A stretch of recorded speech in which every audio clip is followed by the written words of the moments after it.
And here is one of my favorite exercises that I do to find out what to prioritize in my business. You know, when you're running a business, you always have a million things that you can do, and it's sometimes difficult to understand what is the one thing that I can focus on, one or two that actually are going to move the needle the most. And this is the exercise I want to give to you. I wish I can take credit for it, but actually came from a business mentor called Scott Alford, and I've not found a better exercise than this one. So I want to make sure I give it to you, and then we can get going. And you can use it anytime, ideally on a quarterly basis, every 3 months, when you need to prioritize where to focus your attention. So let's get started. The first thing to do is to divide your business in different areas. You will see them appearing on the screen right now. If you are listening on the podcast, then make sure you check your YouTube video or take notes. If you're here on YouTube, then or any other video platform, then you will be able to see it right now appearing it in front of you. So what are the different areas of the business to divide the business on? The first one is marketing.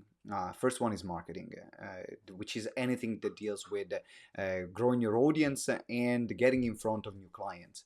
The second one is sales, which is anything to deal with actually closing the clients, right? Getting the clients coming in and having sales conversation and actually generate the income.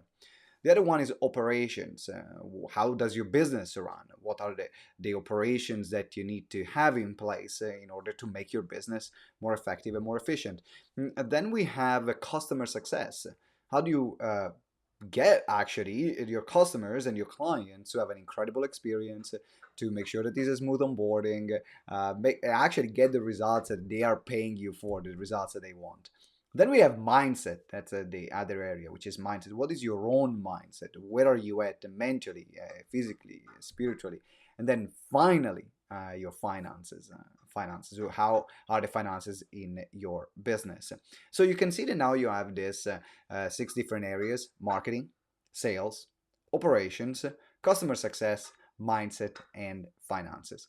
So what I want you to do is how the exercise goes is to ideally go away for a couple of hours, even if you need a bit more, even more, to a place where you're not going to be disturbed, and a place where you have minimum technological input, where you can be relaxed. And you do a brain dump. Basically, you write down in every single of these area all the things that are frustrating you, all the things that are annoying you, all the things that are in your mind that are stressing you out.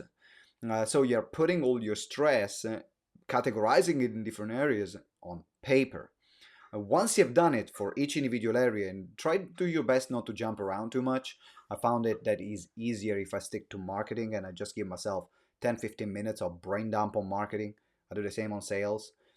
Sometimes it happens though that I need to there is another thought that triggers, so I go back and I put it back on marketing, even if I'm already on operations.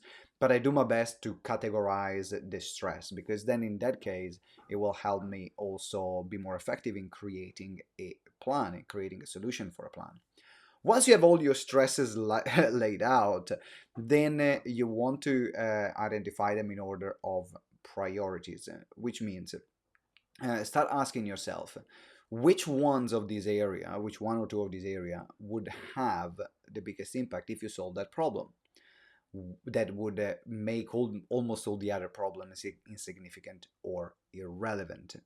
Now, the reason why this question is so important and this prioritization is so important is because now gives me an idea of where can I put the majority of my input, the majority of my time in my business, because I know that if I solve that problem, then the business is going to be in a much better position, a much better situation.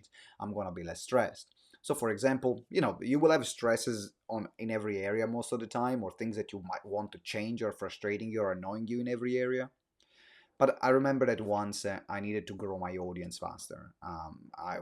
Sales, yeah, I could increase sales, but the fact is that without an audience, I was limited on the amount of sales I could make.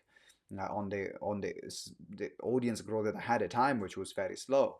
Yes, there were many things to sort out on an operational level to make my business more efficient, but actually growing in my audience was more important than sorting out operations, because then otherwise I can have this great slick system on the back end and not many people coming on the front end. So what's the point?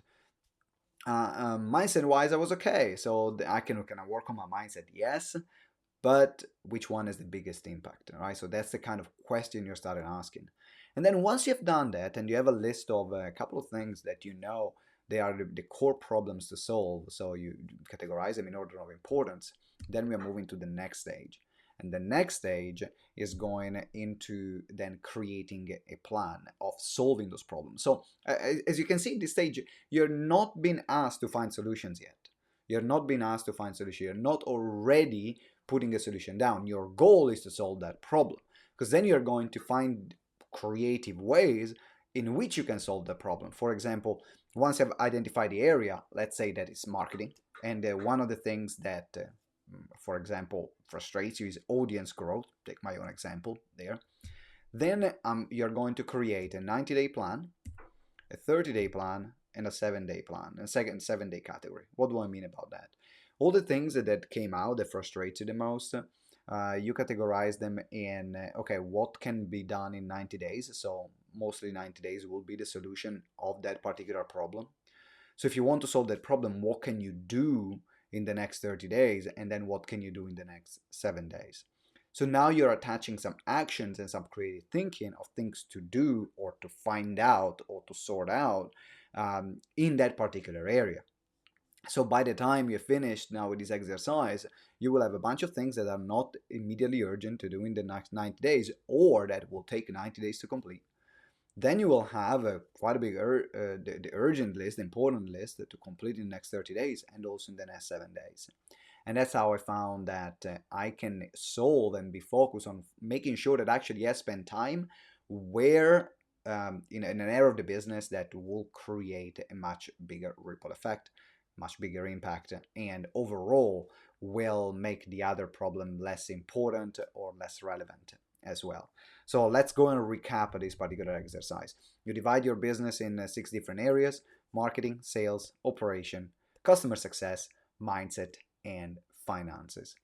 With those one, you take yourself away somewhere else where you're not distracted. You write down the things that are really annoying you, frustrating you. There is a lot of power actually in creating and writing things down, not typing, because you have a connection between your brain and your body and the pen, which helps actually the mind to release some of the emotions and some of the stress just by doing this exercise. Then you identify which one or two are the areas that I know will have the biggest impact, and you start putting them in order of importance. And then you're going to start categorizing things that you can do in the next 90 days, things you can do in the next 30 days, things you can do in the next 7 days to solve that particular problem. So maybe in the next 7 days is sending 20 emails to potential partners so that you can get access to their audiences. That's done in the next 7 days. Well, in the next 30 days, I want to close 5 potential partnership from these 20 emails that I sent. Okay, in the next 90 days, I want my audience to have another 500 people added to my email list. That's an example.